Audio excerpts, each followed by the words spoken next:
आपण मराठीमध्ये एकदा गंमत झाली हा पाठ शिकतोय.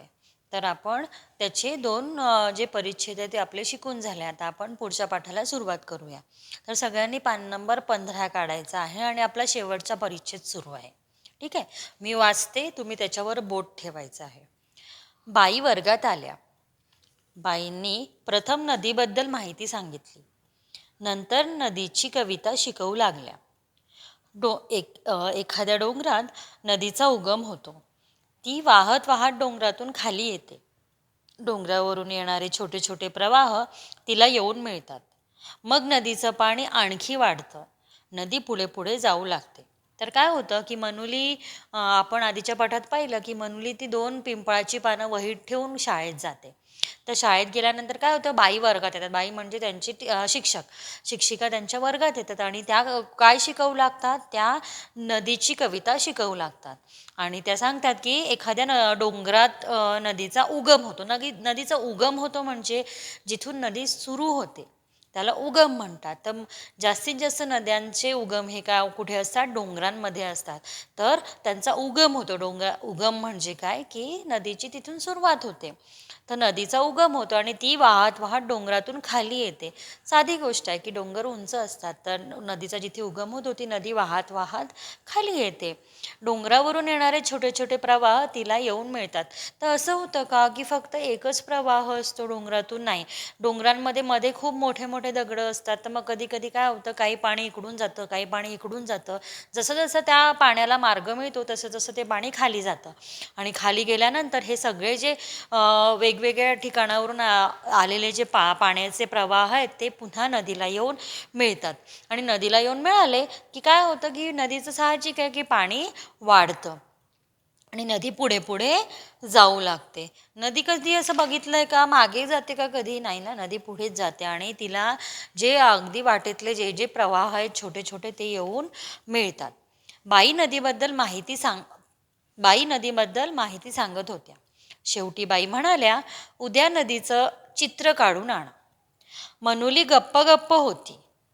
तिच्या मनात आलं, कसं दिसेल, कसं दिसत असेल हे सगळं. मी तर माझ्या गावाजवळील नदी बघते. ओहोळ आणि पुढे पुढे वाहणारी नदी हे मला काहीच दिसत नाही. त्या डोंगरापासून चालायला सुरुवात करावी आणि लांबपर्यंत चालत जावं म्हणजे मला हे सारं दिसेल. तर काय होतं की बाई नदीबद्दल माहिती सांगतात आणि नदीचं चित्र काढून आणायला सांगतात. तर मनुली गप्प गप्प होती, कारण ना तिच्या डोक्यात ते आदल्या दिवशीचं जे होतं ना पिंपळाची पानं आणि ते कसं दिसतं ते सुरू होतं. म्हणून ती शांत होती वर्गामध्ये आणि ती अशीच विचार करते की कसं दिसत असेल ना की बा नदीवरून व खाली येते. मग तिला बाकीचे जे छोटे छोटे प्रवाह आहेत ते येऊन मिळतात आणि मग कशी नदी पुढे जाते. तर तिने हे पाहिलेलं नव्हतं. तर ती कशी म्हणते की माझ्या गावाजवळची मी नदी बघते पण मला हे सगळं बघायला मिळत नाही. कारण कसं असतं की नदी डोंगरावरून येते आणि गावांमध्ये बहुतेक करून जेव्हा नदी असते तेव्हा असे वेगवेगळे प्रवाह असतीलच असं नाही. तर ती पूर्ण एकत्र झालेली नदी पुढे वाहू लागते. म्हणून ती विचार करते की हे सगळं कसं दिसत असेल.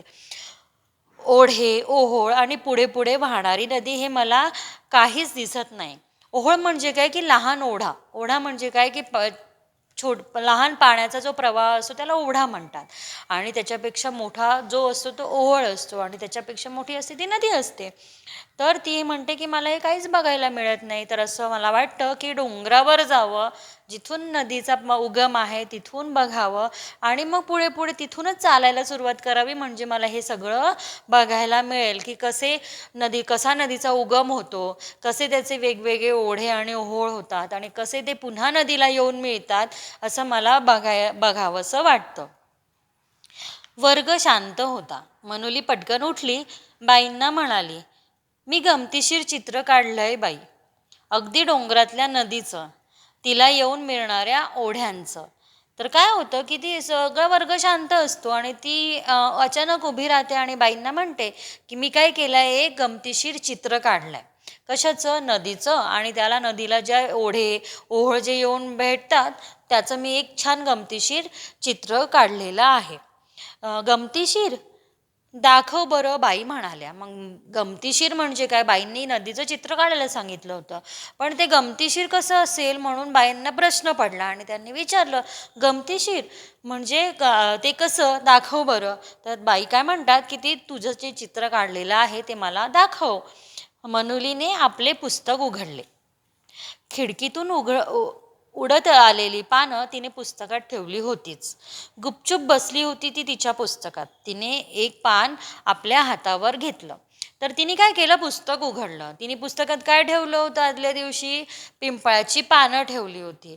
तर ती पानं गुपचूप बसली होती म्हणजे ती पानं तुम्ही ठेवाल तर ती चालेल का, चालून जातील का कुठे, नाही ना. तर ती पानं तिथेच तिने ठेवलेल्या पुस्तकात होती. तर तिने काय केलं, ते पान घेतलं आणि आपल्या हातावर ठेवलं. अगं, चित्र दाखवतेस ना, बाईंनी विचारलं. मग बाईंनी काय विचारलं की तू चित्र दाखवणार होतीस ना. तर मग त्यांनी ते विचारलं की तू काय दाखवणार होतीस, चित्र दाखवणार होतीस. पण मनुली काय घेऊन आली, एक पिंपळाचं पान घेऊन आली. मनुली वर्गापुढे आली. तिने डाव्या हातात पान धरले होते. तिने काय केलं की डाव्या हातात ते पान धरलं. असं पिंपळाचं जे पान असतं ते तिने डाव्या हातात धरलं होतं. बाई म्हणाल्या, हे तर पान आहे. कारण मनुलीने चित्र सांगितलं होतं आणि बाईंनी पण चित्र काढायला सांगितलं होतं. पण मग मनुली पान घेऊन आली पिंपळाचं. तर बाई काय म्हणाले, अगं हे तर पान आहे. मनुलीने डाव्या हाताच्या तळहातावर ते पान ठेवले. तळहात किंचित खोलगट केला. पानावरल्या मधल्या शिरेवर बोट ठेवून बाई म्हणाली, पहा बाई, ही डोंगरातून आलेली नदी पुढे पुढे चालली आहे. बाजूच्या शिरा म्हणजे छोटे छोटे ओढे तिला येऊन मिळत आहेत. नदी पुढे पुढे चालली आहे. बाई, ही नदी शहाणी नदी आहे. सरळ ओळीत चालली आहे. खरी नदी मात्र माझ्यासारखी कशीही धावते. ही पानं म्हणूनच मला मगाशी काहीतरी सांगत होती. तुम्ही नदीची माहिती सांगत होतात तेव्हा मला ऐकू आलं त्यांचं बोलणं, पानांचं बोलणं. गंमतच आहे ना बाई. तर तिने काय केलं, ते पान तिच्या डाव्या हाताच्या तळहातावर ठेवलं आणि बाईंना समजून सांगितलं, हे बघा असं पान असतं पिंपळाचं. तर हे पान तिने हातावर ठेवलं आणि सांगितलं की ही जी मधली रेषा जाते ही मुख्य नदी आणि ह्या ज्या बाजूच्या आहेत छोट्या छोट्या रेषा, ह्या म्हणजे छोटे छोटे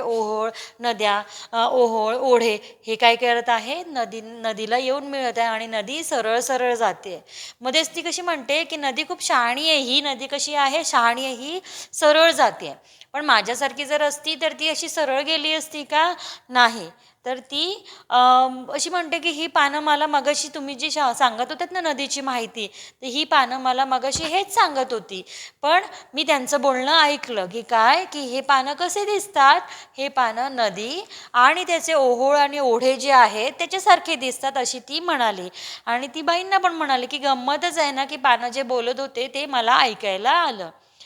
बाईसह सगळा वर्ग मनुलीकडे फक्त स्तब्ध होऊन पाहत होता. बाई म्हणाल्या, खरंच मनुलीने किती सोप्या शब्दात नदीचं चित्र उभं केलं पहा.